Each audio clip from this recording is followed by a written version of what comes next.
Good afternoon and a warm welcome. This is KBC Lunchtime News. Many thanks indeed for joining us. I'm Bentro Njue. My colleague on the sign language interpretation is Lucy Mwaura. Time for the news, and just a quick reminder is that we are also keeping up with what is expected in the afternoon, where the suspects in the Utumishi Dome fire are expected to be arraigned this afternoon, whether on a miscellaneous application where they will know whether they will continue to be detained or they will be released on bail. That and much more a little bit later on. We begin in Kamburu, where tension has gripped Kamburu area of Kiambu County after two women were murdered in separate incidents. In the first incident, a woman was raped and sodomized before being strangled. The second woman was murdered and her body was dumped within the area under unclear circumstances. The family of the second woman say they have shared crucial leads with detectives, including details of M-Pesa transaction allegedly conducted using the deceased phone number, but nothing has been done.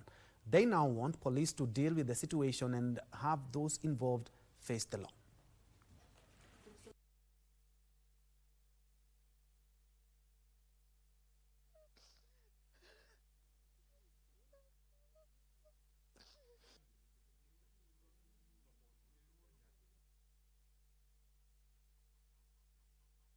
Wale watu mpaka hutajwa, they are within the village, wako within huku village, hata wanajiongeanga na hakuna kitu imefanyika.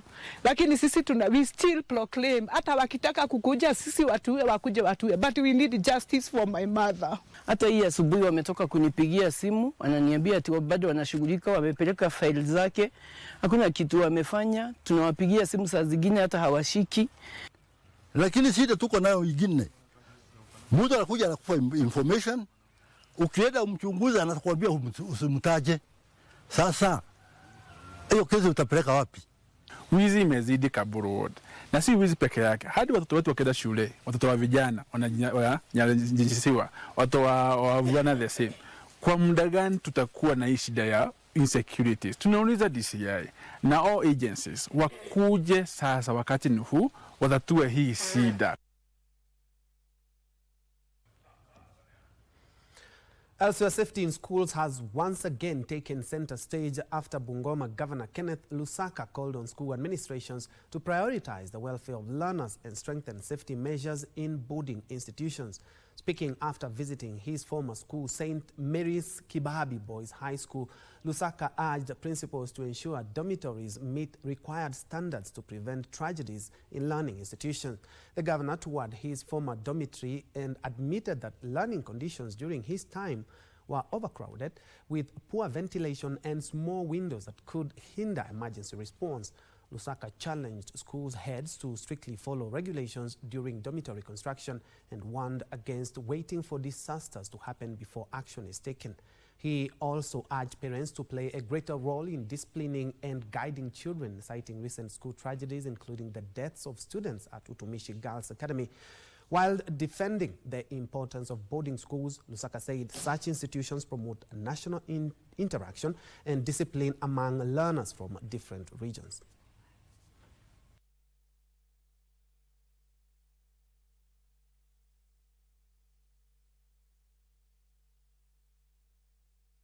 Especially when we are doing these constructions, let's not wait for disaster ifanyike ndio tuanze sasa kukimbia kila mahali. Na pia of course tuulize wanafunzi wetu kwamba waendelee kuwa na nidhamu, pia wakiwa kwenye shule, na iwe jukumu pia ya wazazi kuona kwamba wana counsel watoto wao, that we avoid incidents kama hiyo tuliona watoto wamechoma shule. Wanataka kuchoma shule, lakini in the process we lost 16 students. So lazima tuangalie umuhimu wa boarding schools, kwa sababu boarding school pia ina umuhimu wake. Boarding school is properly managed because it also leads to integration na watu kuwa na unity. It comes now like you become a nationalist. Moving on, the Ministry of Health has reaffirmed its commitment to tackling the rising cases of teenage pregnancies and HIV infections among young people through increased investment in comprehensive sexuality education. Speaking during the opening of the 9th Pan-African Adolescent and Youth Sexual and Reproductive Health and Rights Scientific Conference in Mombasa, The head of Family Health Department at the ministry, Dr. Bishar Isaac, said the adolescents and young people aged between 15 and 24 years accounted for 41% of new HIV infections recorded in Kenya in the year 2025, and that teenage pregnancies remain one of Kenya's most pressing public health challenges.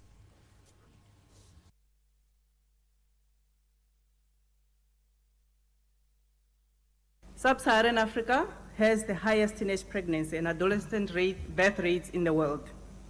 Eastern and Southern Africa has the highest prevalence of HIV/AIDS. I'm very happy that UNAIDS is in the house. And despite decades of advocacy, young women and girls are still subjected to female genital mutilation.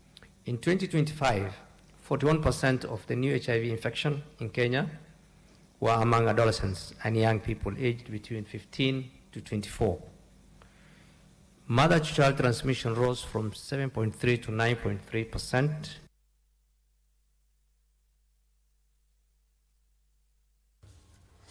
To Isiolo County now, where doctors in the county have officially commenced an industrial strike after the expiry of the 21-day strike notice issued to the county government. The Kenya Medical Practitioners, Pharmacists and Dentists Union, KMPDU, Upper Eastern Branch called the strike, accusing the county government of failing to address long-standing concerns affecting healthcare workers. KMPDU under Eastern Branch Chairperson Dr. Kananu Kubai stated that doctors in Isiolo have endured months of salary delays, non-remittances of statutory deductions, threats, intimidation and poor working conditions. She urged the residents of Isiolo County to consider seeking medical care in private hospitals or healthcare facilities outside the county during the period of the strike. Dr. Dima Aidan, a gynecologist and union official working in Isiolo County, called on the county government to treat doctors with the respect and dignity they deserve, expressing his frustrations over what he described as stagnation in career progression among medical personnel.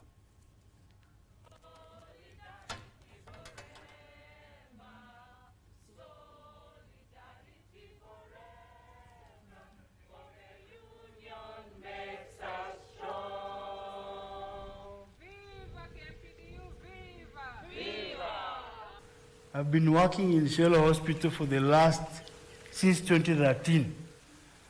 Personally, I've been in the same job group for 3 gubernatorial terms. Counties have been taking us around, not promoting us. I'm actually 14 years in one job group. So I appeal to our county to hasten doctors' promotion and meet our minimum demands so that probably we can go back to work.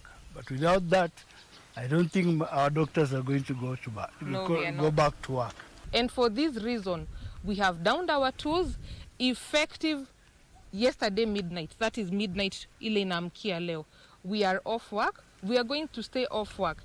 And the more they intimidate us, the more we are going to stick to our resolve that we will not go back to work until these issues are resolved. Forever, solidarity forever, for the union makes us strong. From Isiolo to county number 14, where a section of leaders from Embu County have called on the Ministry of Education to ensure all public and private boarding schools adhere to the set safety guidelines to avert tragedies like the one witnessed at Utumishi Academy and the previous one at Hillside and Arusha. Led by Area Senator Alexander Mundigi and Women Representative Pamela Njoki, the leader said it is the responsibility of the ministry to ensure no institution violates the set basic architectural occupancy and fire safety standards. The two leaders spoke at separate events, called for stern action to be taken against head teachers who fail to adhere to the directives.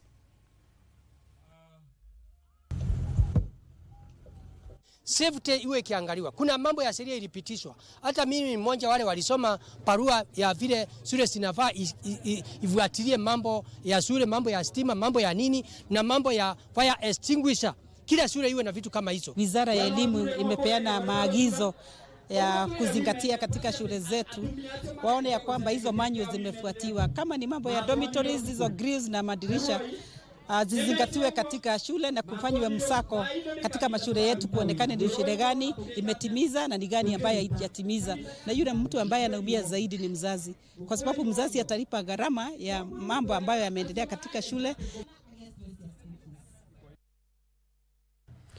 Moving on, Kenyans have been urged to supplement the government's efforts by equipping schools with the necessary support in terms of infrastructure and other equipment. Speakers at the strategy meeting at Igorera High-End Primary Schools, the alumni urged their colleagues to assist in improving the learning environment by providing a computer laboratory and a dormitory.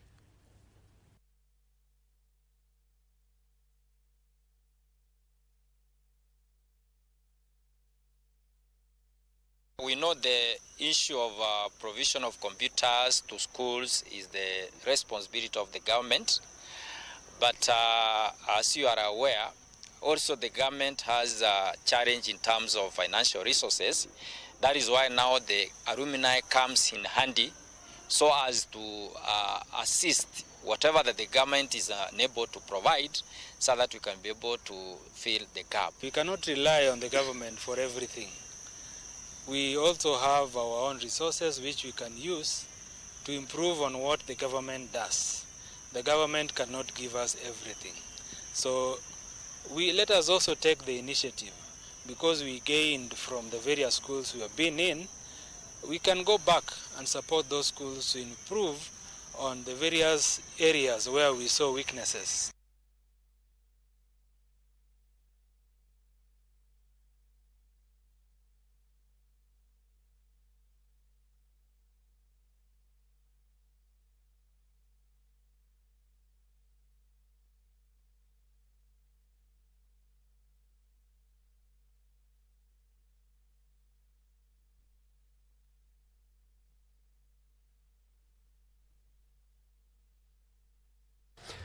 Very well, more news at about 13 minutes past the top of the hour. You're due for a fast break, but when we come back, we still run you through a couple of more stories. Then we do business, and when we're doing business, we'll be talking to Nancy Kinyanjui, the Managing Director, Avenues, a trading financing platform here in the country, will unlocking growth for agri-SMEs through digital trade financing. Anybody in the agriculture sector? This is something for you. Let's take a quick break. We'll be right back.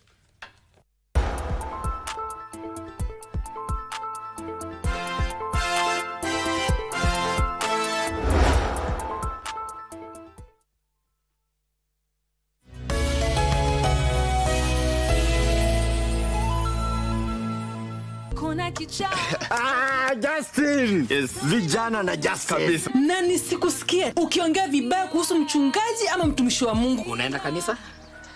Kama unaenda kanisa. Uongo. Unajua yeye anaweza kulani wewe Joshua wewe. Kuna mtu mwingine unadanganya kwa hiki kijiji. Neno litasimama. Basi inatuombe. Nikusaidie vipi? Mr. Andrew hapa ni kama babangu. Nimetembea na mgeni. Titu dakika moja. Tumekuja kukualika hiyo event ya Jumamosi. Nikuje kukula tu, alafu baadaye nisipigie Andrew kura. If you have a minute to spare, tunaweza rudi ndani tusemezane kidogo. The bottom-up economic transformation agenda is not just a plan on paper. Manifesto tulioandika na tukauzia Wakenya na wakatupigia kura, sio gazeti ya kufunga nyama. It is happening on the ground across Kenya. Enda subabogi Moriega Jodhurwa untie Mugani Pamjambo. In agriculture, Turkana wameamkia mambo ya ukulima sasa. On our roads, Lami black anaingia hapa anagausha hapa, wacha bana. In health, all our patients are in SHA 100%. In housing, kutoka nyumba za mabati kuleta nyumba kama hii ya ghorofa ni kitu mzuri sana. In our markets, umetukumbuka sisi mama mboga, shida zetu umezitatua, and so much more. It's a good thing the government inakuja mashinani na this is all what we have been requesting. This is transformation. This is impact. This is delivering the plan. Every Friday on KBC Channel 1.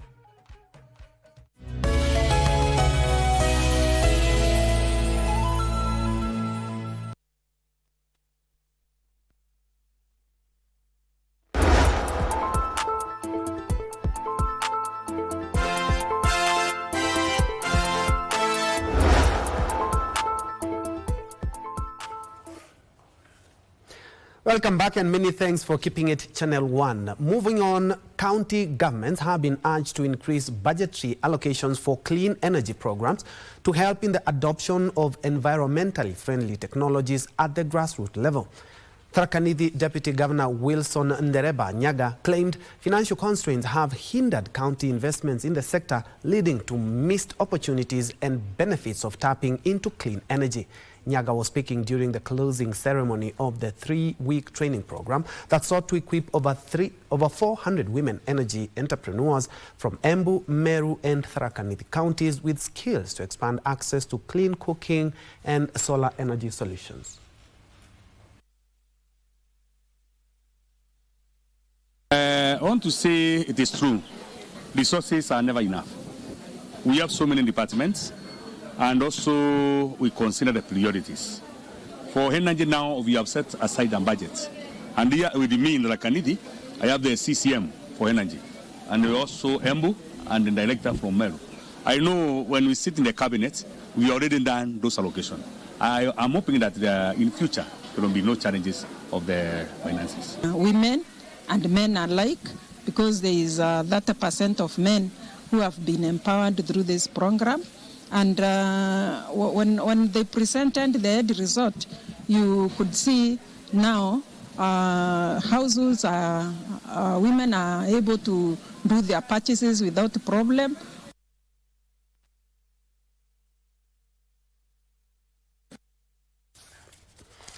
In other news, Kajiado County government has commissioned a modern maternity wing at Ngatat Sub-County Hospital to serve women in the area who have been traveling to Kajiado town for the services. The 11-bed capacity facility was constructed by the county government in partnership with the M-Pesa Foundation. Health officials in the area urged pregnant women to embrace hospital deliveries.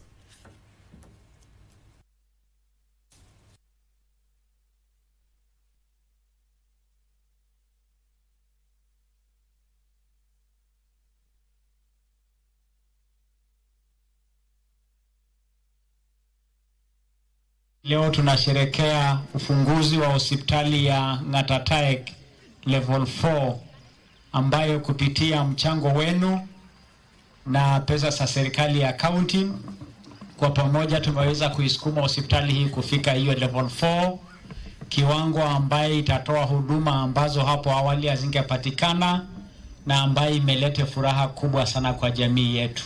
Wamama nawaambia ya kwamba tukuje kwa wingi, tutumie facility yetu na tusiogope kabisa ya kwamba kuna theater. Theater ni ya ile emergency, ile ambayo inabidi sasa iokoe mama na mtoto. Kwa hivyo tunashukuru Mungu, maana hakika tumefaidika kama wamama wa Kimasai.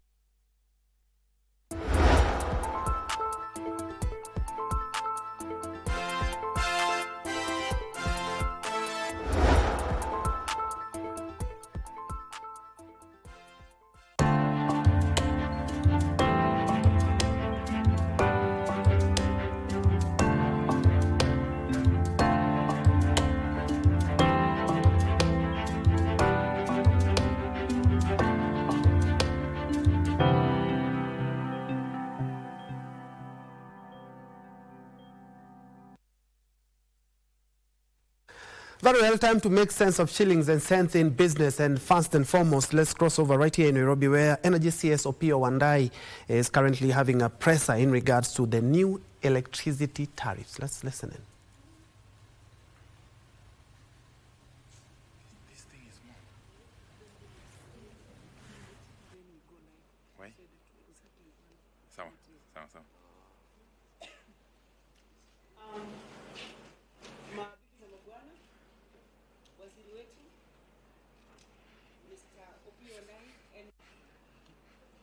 I want to welcome you to our presser this afternoon,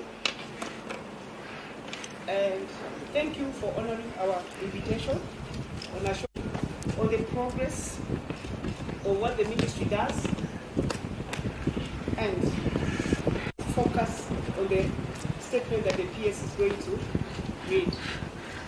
Waziri, welcome to.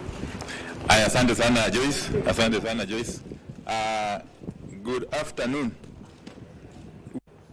That I will be reading concerning the matter of electricity tariff. The matter of the review of electricity tariff. It is a fairly simple statement, and therefore I don't expect a lot of questions really, but if there's any, we shall endeavor to deal with them.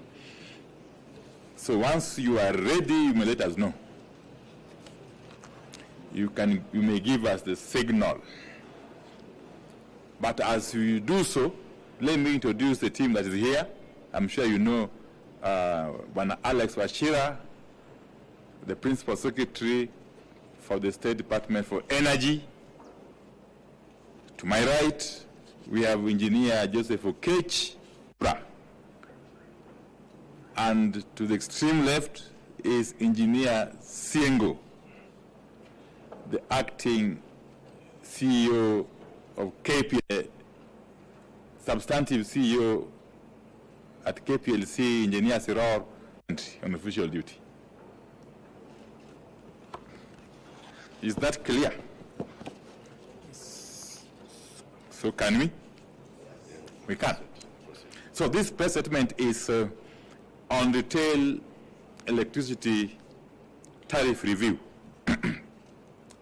Now, the Ministry of Energy and Petroleum wishes to inform the public that following consultations within government and engagement with key stakeholders in the sector, the retail electricity tariff review application that was submitted on the 31st of March this year by KPLC on behalf of the sector has been withdrawn.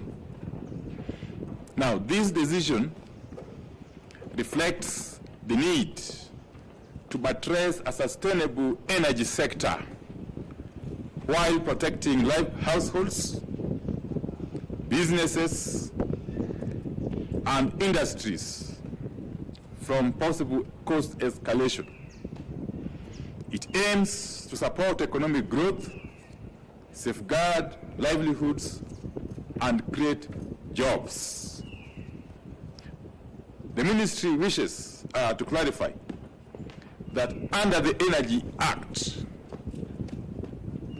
both at Section 11, Section 165, Subsection 3, and Subsection 7, for your information, any review of electricity tariffs is subject to a clear legal and regulatory process. This includes, first and foremost, the submission of an application for the review to EPRA, technical evaluation, stakeholder consultations, and public participation before any tariff adjustment can be considered or approved. And now, following the withdrawal of the application, the current retail electricity tariffs shall remain in force and unchanged unless otherwise lawfully reviewed in accordance with the Energy Act and applicable procedures. The withdrawal of the application does not in any way affect the continued delivery of electricity services. Consumers and businesses, wherever they are, should continue to enjoy uninterrupted access to electricity under the current tariff structure. The ministry appreciates in a big way the views, feedback, and participation of consumers, industry players, and members of the public throughout this process. Now, Kenyans will continue to receive timely updates on any policy or regulatory developments affecting the energy sector generally. So that's the end of our statement. Ammunitions will be short and clear. Asanteni sana. Asanteni sana. I'll only take two, and I've seen you and you. Been Energy Cabinet Secretary Opiyo Wandayi. They are addressing the press in regards to a request that was made on 31st of March this year to review electricity tariffs, but he and the Ministry of Energy has shot that request down, of course, talking about cautioning Kenyans against inflation and the high cost of living. He adds that the review of electricity tariffs are subject to regulatory processes, including stakeholders, public participation as envisioned in Article 10. And also the ministry will be updating Kenyans on any adjustment of any tariffs. That and much, much more in a more detailed and loaded account in our subsequent bulletin.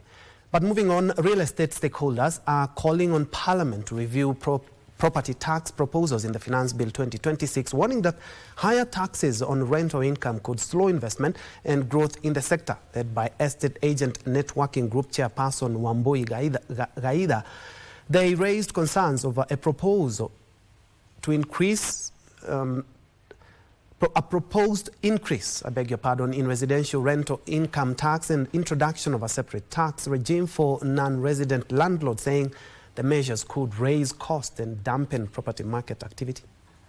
We think that will have an effect in the industry. We also have a lot of international investors and the diaspora who are investing in Kenya, but we see that there's going to be an increase to 30% for non-resident investors. And working with credible lawyers, credible surveyors, and so once we're able to really educate the buyers on, hey, this individual is licensed, they can lose their license if they do something fraudulent. We make sure that the government, as Wambui said earlier, you want to be able to actually hold these people accountable when things go wrong. And some of the tax proposals are going to increase the costs of property transactions, and they might result in discouragement of people from engaging in property transactions.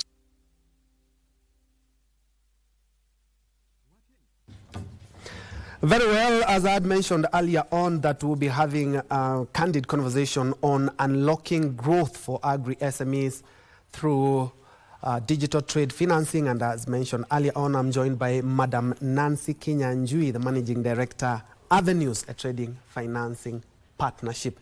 Karibu sana to the program. Thank you for having me. And maybe in a more detailed and robust introduction, what exactly do you do at Avenues? That is warranting this conversation? All right. So Avenues is a licensed agri-trade platform, licensed by the Central Bank of Kenya. And our pure mandate is to make sure that we are unlocking the growth of agri-SMEs by making sure we provide working capital solutions for these agri-SMEs. One of the greatest challenges they have is cash flow and liquidity issues, which is clearly the gap that we want to close as Avenues. And when we talk about digital trade financing in simple terms, what exactly does it mean, and why is this conversation so important when you talk about agro-MSMEs? Digital trade financing, or digital financing in short, means that we are using technology to make sure that we can be able to onboard customers. Those customers can be able to make applications. Those loan applications are assessed using technology. And once they are approved, the customers are disbursed money to their digital wallets or whichever wallet they want, whether it's a bank or not. And even when it comes to the time of repayment, they are able to pay back using digital means. Meaning they do not have to go walk into a traditional bank to make a payment, which means that they are using their time and resources to do that. It's important to have that conversation because what digital financing does, it improves the speed at which we make decisions. And you know, in a space like agriculture where trade moves quite fast, speed is very, very important. A delayed approval could mean a missed season, or an agri-trader missing, an order that they are being given. So speed, technology helps in terms of speed. Yeah. And I'm looking at agribusiness, which are the biggest financing gaps that exist, and the small businesses that are facing, and how are you guys trying to fill those gaps? Because mostly you find that these small businesses cannot get loans in banks. Yes. the problem is much, much bigger, because if you look at how much agriculture contributes to the GDP vis-a-vis how much of commercial lending comes to this sector, which is around 4%, you can clearly see the gap there. And one of the reasons is because the sector is regarded to be a very high-risk sector.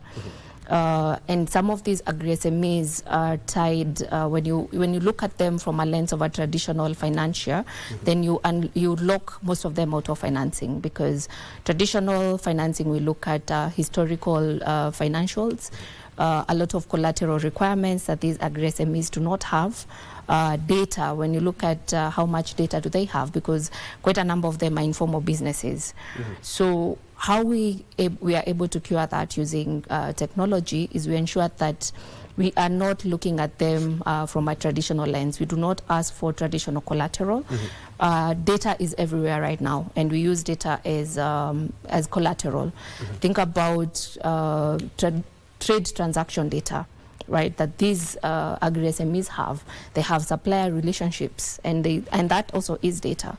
So we are able to use technology and data to be able to make better decisions of these SMEs that would otherwise be, locked out from traditional financing if we are to look at them like a traditional customer. Yeah. And it's, still on that, how does digital financing reduce risk for lenders and even for the farmer? If I go back to using data, right, we are able to use data to make decisions. I'll give an example. An agri-SME like an agrovet has been trading with their manufacturer or their distributor for a very long time, right? But they have been doing cash transactions. There is no visibility of that, right? So if you are to look at them traditionally, you'd think that's a very high-risk customer. But if you go to the trade transaction between this agro-SME, these agrovets, and the distributor, you will see that there are logs of the transactions and the purchases that they have done. So you're able to see that there is an existing trade relationships, and it's actually backed by data, not traditional data, alternative data. And that data is fed into our systems, and we are able to make better risk decisions because we have visibility of the trading activity between these agrovet, the agri-SME, and their primary supplier, which is the distributor. And you do operate on a recurring credit model where somebody after paying and you're back to square one again. How does this help business especially avoid bad debts? Yes. So the principle in Avenues is we are responsible lenders. You only borrow for a certain transaction, right? But also at the same time, we understand that trade moves very fast, meaning that we do not need to be making the process to get financing very lengthy. So what we do is we onboard and underwrite the customer at the very first time of engaging with us. We assign them a limit and give them a credit limit that they can always draw down when they need to do it. The reason we do that is because we understand seasonality in agriculture is very, very, it's clear, right? It could be high season, these specific SME needs a higher amount, so they draw down on what they need. But then also we experience low seasons where they do not need to access the entire credit limit. They are able to access whatever amount is needed for that particular transaction in that particular season, whether it's high season or low. What that happens is we make sure that we are not over-indebting these SMEs. They are able to draw down what they need for a specific trade transaction. All right. And now I'm looking at partnerships. Yes. How important are partnerships, and especially in unlocking financing for these small businesses? And the reason I'm asking this is because if a farmer, an agri-farmer, how can he seamlessly exploit the bigger markets like African Continental Free Trade Area? Yeah. Going back to what I just spoke about, the agrovet and the distributor, right? What we realize that it's important for us not to reinvent the wheel because we are agri-trade financiers. We want to leverage on existing relationships that have been there between the agri-SMEs and their partners.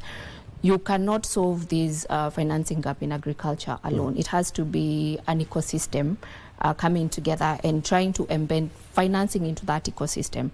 What that happens is we are able to get a view of a larger network of agri-SMEs if we leverage the partnerships that are already existing. I'll give you an example. We do have a partnership with Kenya Meat Commission, right? That allows us to the traders of livestock to be able to access financing when traditionally they could not have been able to do that because they are not traditional businesses. If you look at a livestock trader, you cannot underwrite them the same way you'd underwrite a milk processor, right?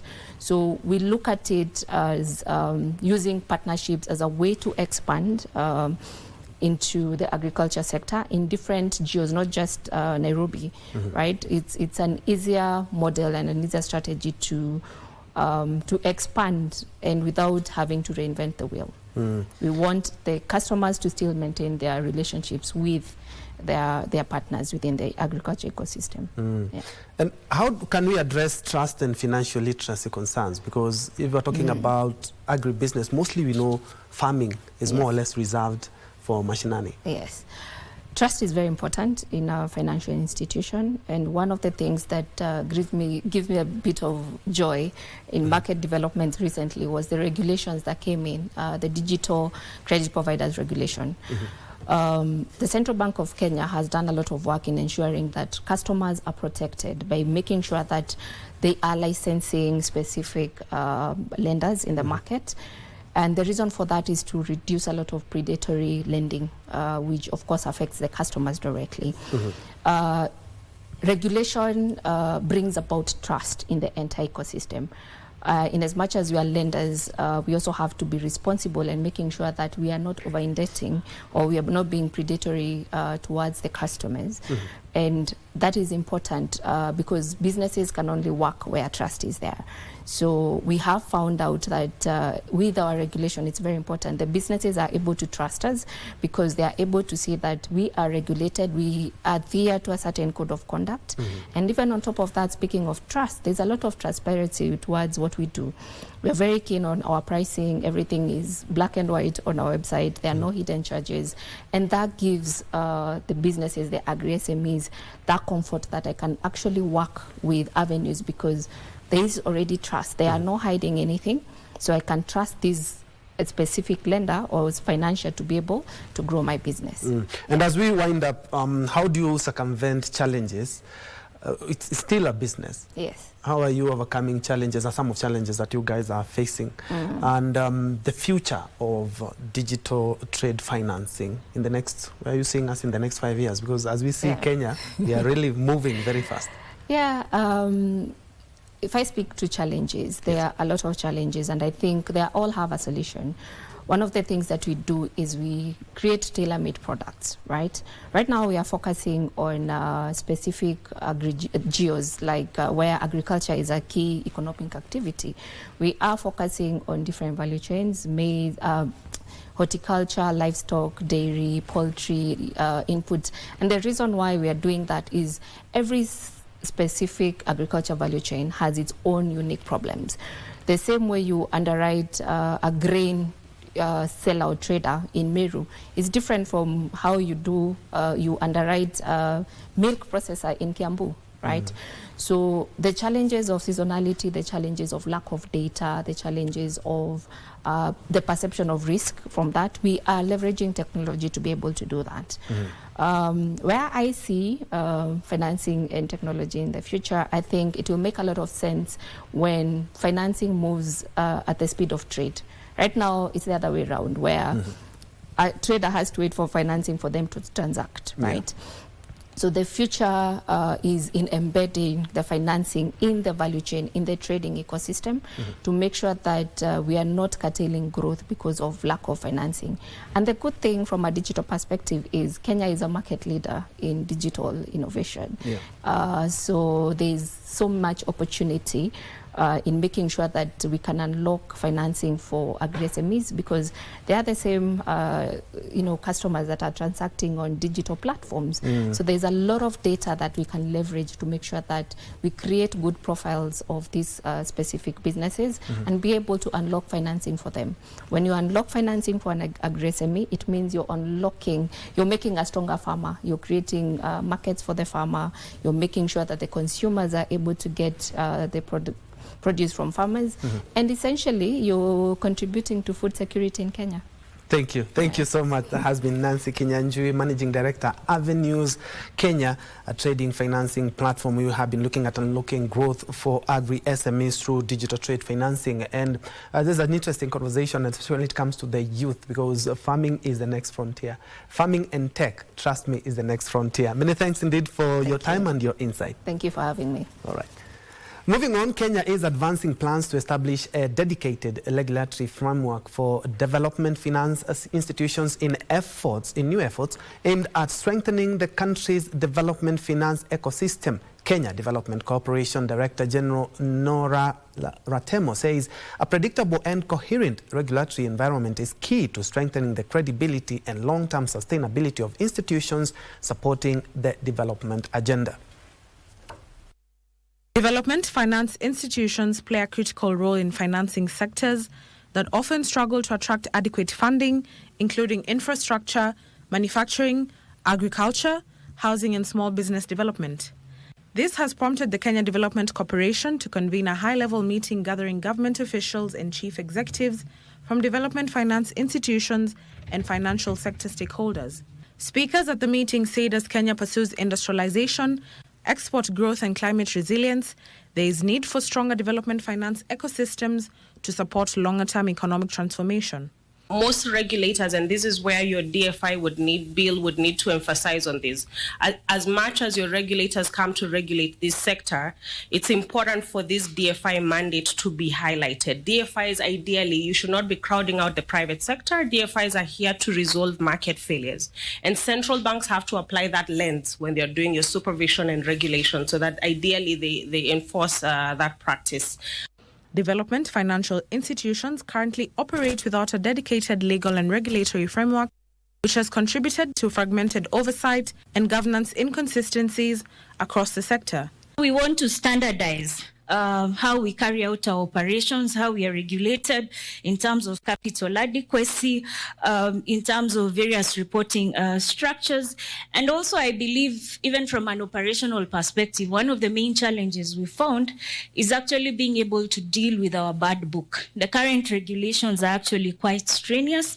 And so also this gives us an opportunity where once we are oversighted, it can also be easy for us to be able to handle some of these bad debts. Discussions also focused on the need for stronger prudential standards, improved coordination among institutions, and greater alignment of mandates to enhance the effectiveness of development financing in supporting national priorities. We can create the right environment. One of the reasons why regulation might be useful is a very obvious one that involves me and the fellows who do the work that I do, which is that you must shield these institutions from the vagaries of the political economy. And regulation is one safe way to do so that these institutions can perform their work without too much political interference. Ndotamokami for Lunchtime News. In other news, International Trade Center ITC and Equity Group holding public listed companies signed a memorandum of understanding to drive inclusive, commercial, viable economic across East Africa, starting with Kenya. The agreement targets main sectors, coffee, leather and creative industries with an explicit mandate to scale.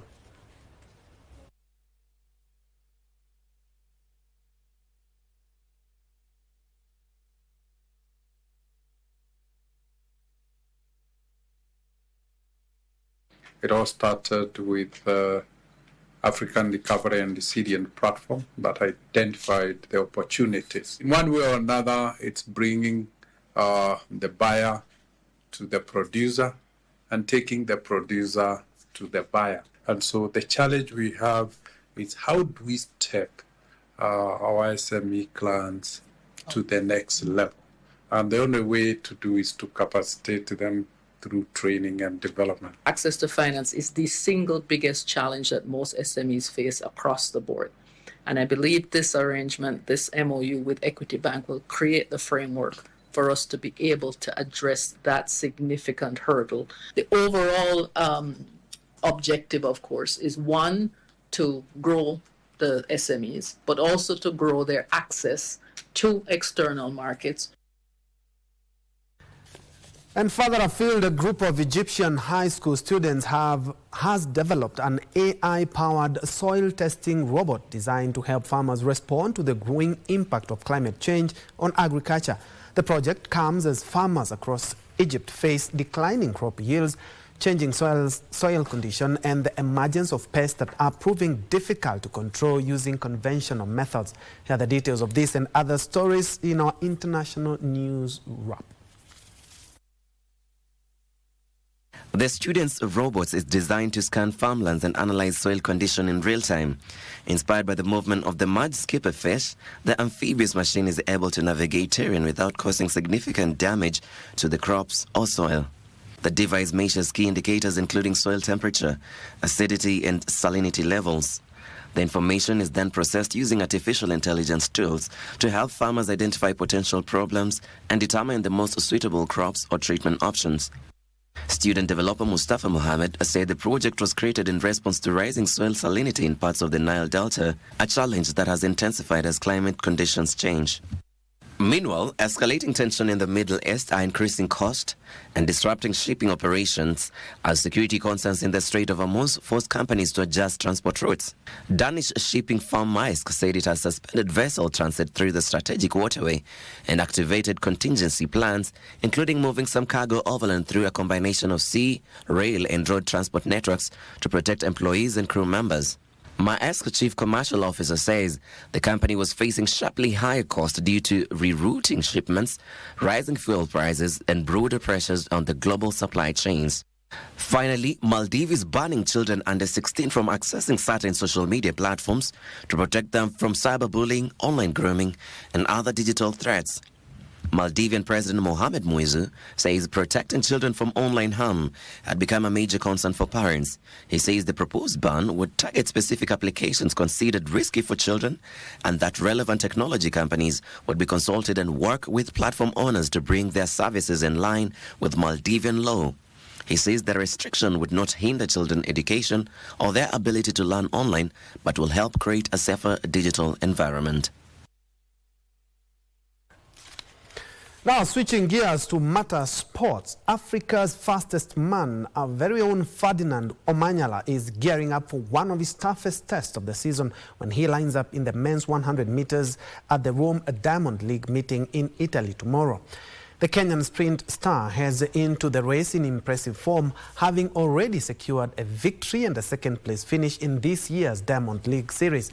Omanyala also boasts the fastest personal best in the field at 9.77 seconds, underlining his status as a major contender. However, the race is expected to be fiercely competitive. Omanyala will face the reigning Olympic 100 meters champion Noah Lyles of the United States, the 200 meters Olympic meters champion Letsile Tibogo of Botswana, and star-studded lineups of recent world indoor 60-meter champions Jordan Anthony of the United States and Great Britain's Jeremiah Azu.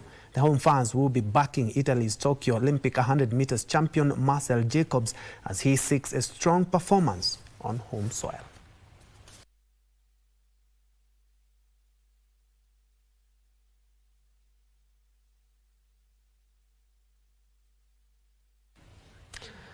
And the CAVB Zone 5 Africa Senior Nations Championships men qualifiers enter the third day today with Kenya's Wafalme on a mission to extend their perfect start after beating Tanzania by straight sets in their opening match.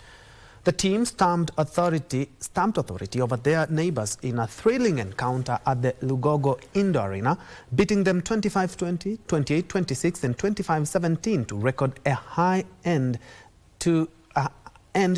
start to the to their campaign. Beg your pardon. They are also set to face Uganda, who overcame South Sudan in straight sets after their opening victory against Burundi. Burundi, on the other hand, bounced back yesterday to beat Tanzania by 3-1 to register their first win. Other teams are fighting for one ticket to the African Championship.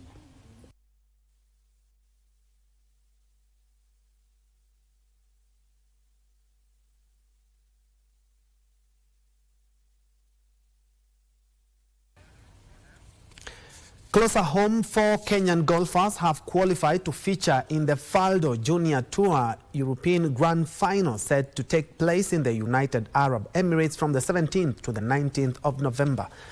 Sevi Soni, Yuvraj Rajput, Mariam Mwakitawa and Cherono Kipkorir secured their tickets after the culmination of the 5th Faldo Junior Tour Kenya Championship at the Vet Lab Sports Club, which was won by Sevi. He finished with a 3-round total of 5 over par, 221, having led the tournament from the opening round. In the age categories, Yuvraj Rajput of Sigona Golf Club won the under-16 boys team as Cherono Kipkorir of Royal Nairobi Golf Club secured the girls title. Mariam Mwakitawa of Sigona Golf Club emerged victorious in the under-21 girls category, with Kevin Ayen of Windsor Golf Hotel and Country Club claimed the boys' title.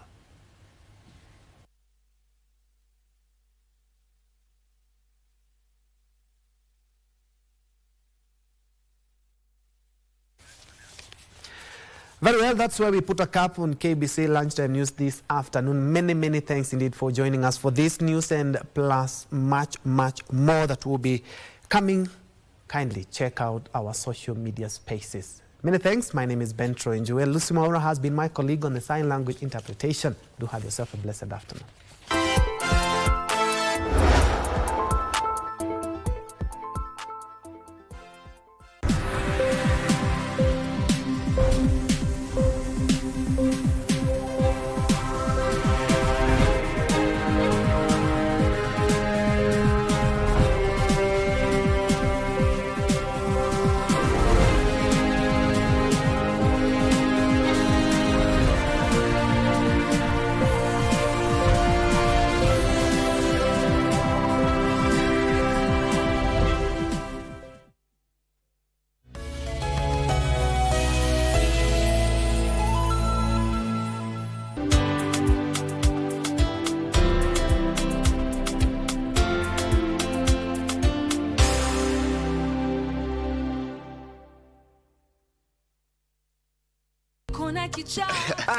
Justin! Yes, vijana na Justin. Kabisa. Na nisikusikie ukiongea vibaya kuhusu mchungaji ama mtumishi wa Mungu. Unaenda kanisa?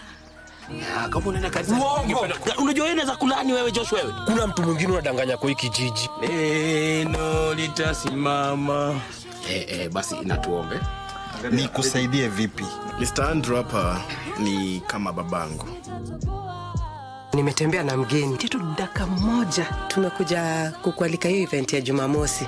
Nikuje kukula tu, alafu baadaye nisipigie Andrew kura. If you have a minute to spare, tunaweza rudi ndani tusemezane kidogo. Wana nitagundu waki...